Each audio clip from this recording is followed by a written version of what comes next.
tie-in for Hill Ascension. This has been a work in progress since my cameo appeared back in November. I've been really wanting to do this, and I'm glad that I'm actually finally taking the time to actually start. I'm only going to be going forward if how well this takes, because this is pretty rough. So if anyone enjoyed the first two chapters, I will continue, hopefully. So let's get into it. The story in question for the tie-in is called Hill Ascension Cold Harbors by G.S. Jackson. Chapter 1, Arrival.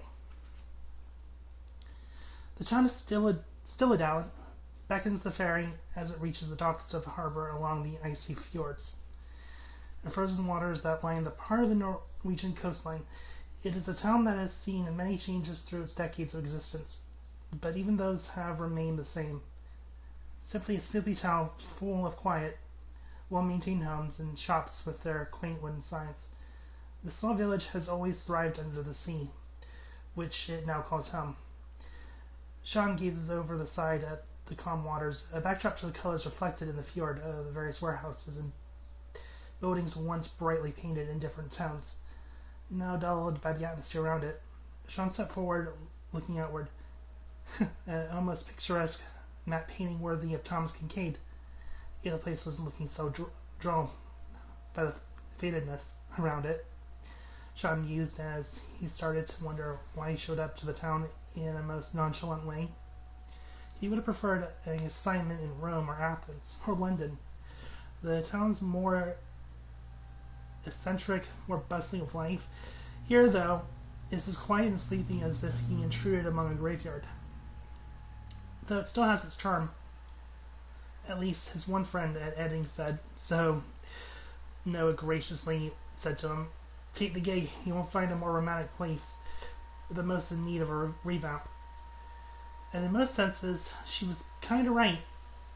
He heard that the town needed marketing for tourism, and here he is, in the eager brochure, as the eager brochure writer, ready to turn drab into fabulous.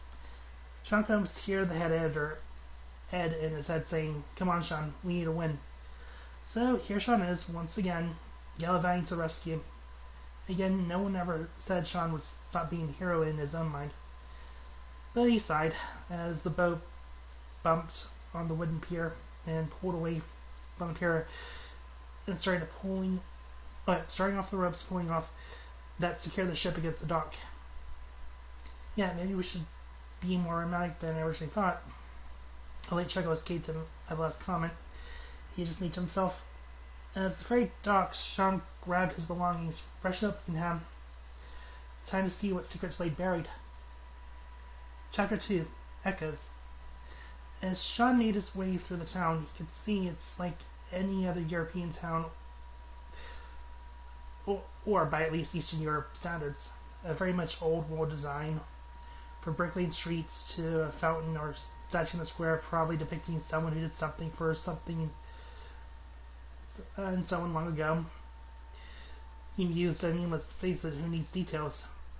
Sean grinned as he walked by it through what surprised him was the only lodging for travelers, the Ice Hotel, which even he kind of relented that he didn't bother looking up the name if it had one. Great, something completely forgettable. Off to a great start, Sean, he chided himself. What was more bothersome was it's not even in town, like it's away from the town. Sean groaned now, wishing he could take a cab. Who in the right mind builds a hotel and it's away from town, like almost saying you're not welcome? Sean gradually drags his case through the wood trail, following the path, or lack thereof.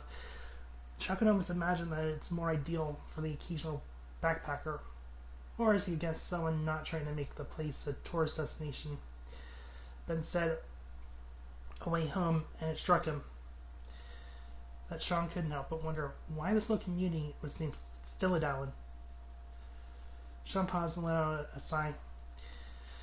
Come on, Sean, don't think about it now. There's work to be done. Sean pushed himself toward the structure from when he got Notice she said that the hotel is privately run. It's not exactly your typical Airbnb or Expedia stop. Still need promoting though. He starting to wonder if that's the case. Though Sean starts to notice the fog setting in more around him, when the atmosphere is charging up. It could just be his mind playing tricks on him. Like, first thing I'm going to do once it's settled is room service. Then Sean rethought the statement. Like it's operated by just one guy. Room service might not be so possible. Sean mused, okay, so I'm already giving 2 stars flat out the way in London. Yeah, buy out of the way in limited concierge. Sean grunted, lugging his luggage as he entered the cold lobby. Let's either that or I can bunk on the roof, he decided. Not like I have anything else going on my schedule. He could at least tell, like, the one he visited in Iceland, the hotel does have some heat regulating, and he could guess Byworth makes up for where it lacks to stay within perceived normal temperature range. Oh great, Sean thinks. It must be pretty damn cold outside to warrant the use of heating. Sean continues dragging his suitcase across the dark wooden flooring. Sighing, Sean finally reached the desk. The man behind the counter stood up with his back to the window. Sean rings the bell. The man turns around and says his greeting in a monotone voice. He had been sitting reading a newspaper. Sean guesses that I was about to take a break, and then just looks up. Welcome to the Stella Dowling Hotel. How may I help you today, sir? Sean looked over at the man in front of him, who seemed like he was a little overweight, but not obese. Sean nodded. Right, I'm with the travel agency, registering under Sean Blaine. He pointed at his name badge. The man nodded his head. Mr. Blaine, there's a vacancy available in room 715. Sean's eyes widened. That would be a perfect fit for me, he stated. The man replied, you're in luck. I've only booked that room until the end of the week, if that's okay. Sean questioned the man and shrugged. I literally saying, like, I guess if that's how we arranged it. He then paused. Does the hotel get many visitors? He inquired after a moment. No, sir, there are very few visitors these days, the man replied. So I'll be using that room for myself. Sean nodded. Okay, and asked about the amount. The man smiled. That would be $20 for a room and half a day. The price is negotiable, I understand, Sean stated. The man shook Sean's hand. Sean paused. We are going by Euro currency, correct? The man sheepishly nodded. So it's fine, I will pay in euros, Sean said. He could already hear no in his head telling him to be less polite to people and more forthright. But Sean was a bit hesitant on what his budget entailed in his pocketbook. It wasn't really something he was used to.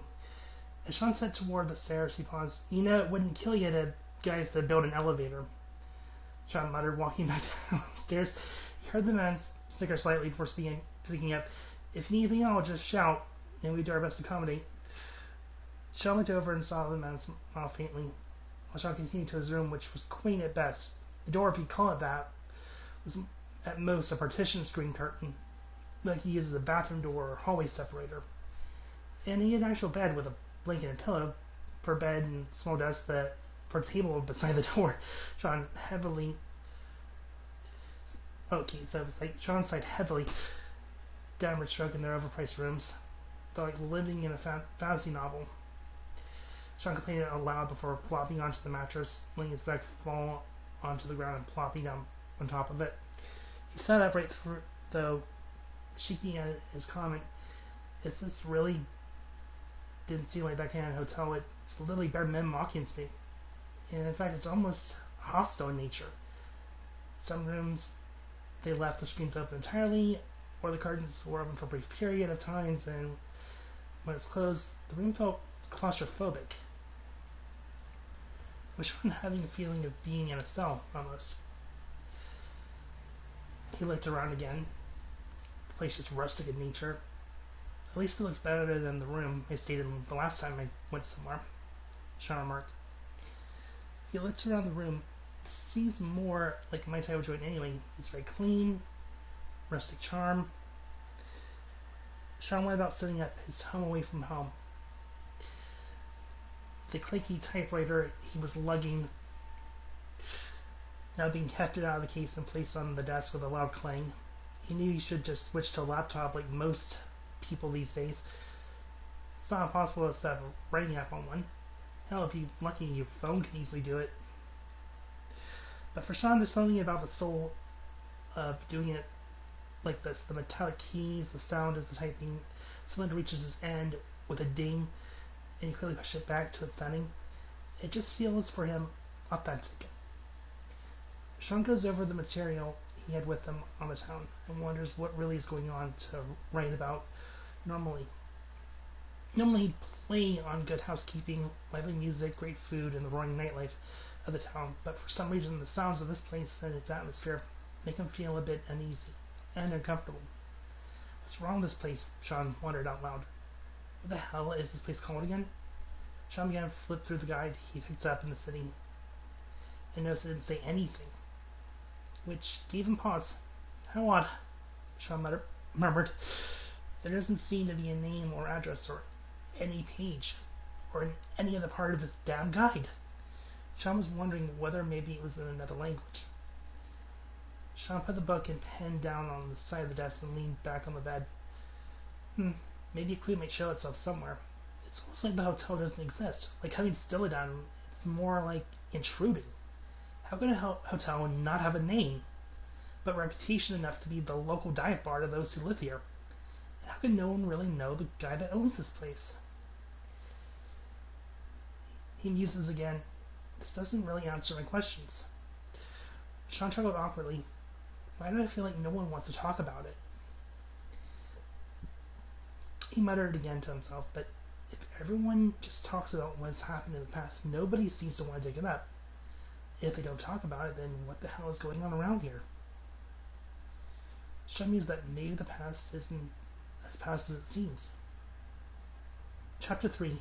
Suspicion. Sean sits down to eat at the ice bar while enjoying a nice eggs butter toast. He sips his cold French vanilla coffee, the surrounding bar around him softly lifting shades of blue, extending the walls and floor and ceiling of ice.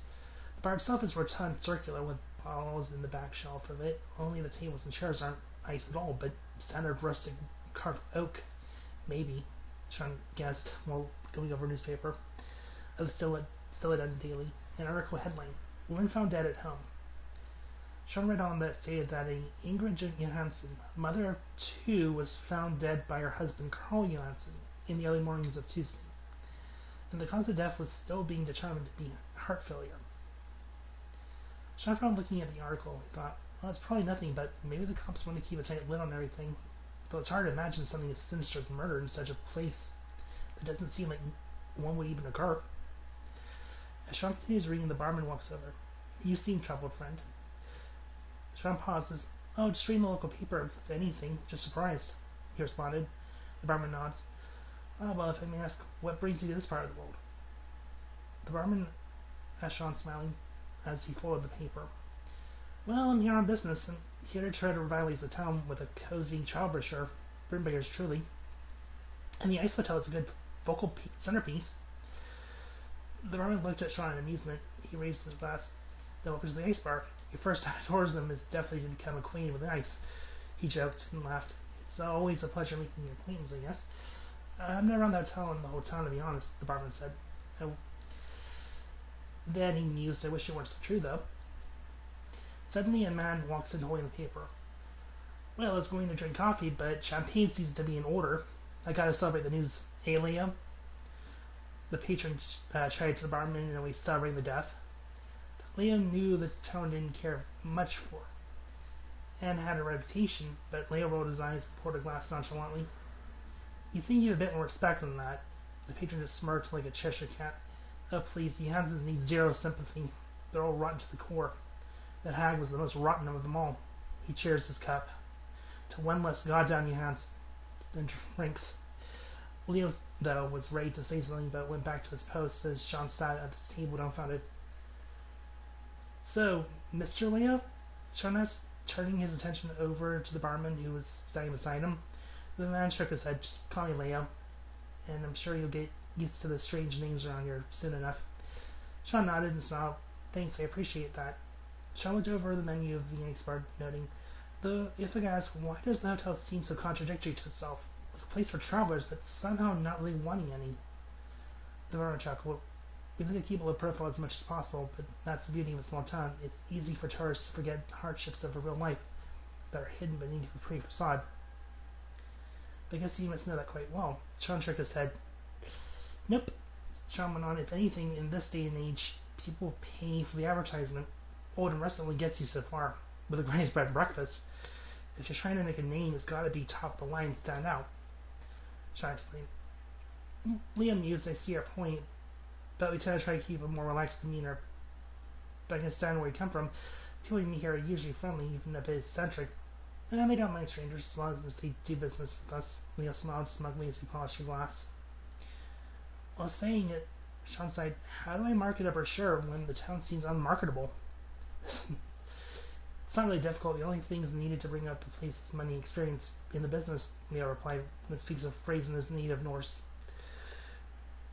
Replying, Det Sahen og Sahen or Sahen og Sahen og Jusuden Østling. Leo finishes. He smiles at Sean. Sean says his coffee. Guess I'll have to take your word for it, Sean says. Anyway, I better go start setting up for the day. He says, getting up from his seat. The barman hands Sean a slip of paper that had a number on it with the words, there's my number, call me if you need anything. Sean looked up a note. Okay, thanks, Leo. And Sean sets to work on going over how to showcase the town in a new brochure, which almost seemed impossible.